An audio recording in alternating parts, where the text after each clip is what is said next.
প্রিয়তমা, আমার কথা বলা এখনো শেষ হয়নি, আর দুই একটা কথা বলবো, শোনো।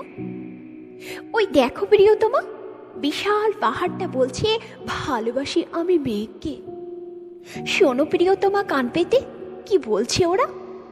আজ ছিল পাহাড়টার জন্মদিন।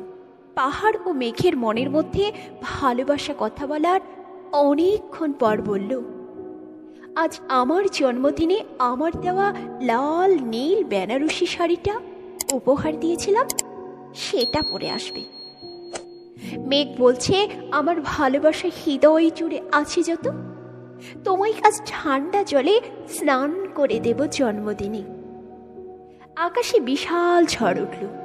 মেঘকে পূর্ব থেকে পশ্চিম, উত্তর থেকে দক্ষিণ ঘুরপাক করে এলোমেলো করে দিল। একটা দমকা হাওয়া এসে বলল মেঘকে, ওঠো, তোমার দুদিন পরে বিয়ে। পাহাড় বলছে, প্রিয়তমা মেঘ, এখনো কথা বলা শেষ হয়নি, আর একটু শোনো। আকাশে প্রচন্ড আওয়াজ হলো, বজ্রের সঙ্গে মেঘের বিয়েটা হয়ে গেল ধুমধাম করে। কিন্তু মেঘ আজও পাহাড়কে ভুলতে পারল না। সেই দিনের কথা বলা, জড়িয়ে ধরা, ঘুরে বেড়ানো, তাই আজও হাজার হাজার বছর ধরে মেঘ পাহাড়কে ভুলতে পারেনি। তার চোখের অশ্রু দিয়ে পুরো গা বেয়ে ধুয়ে দিচ্ছে।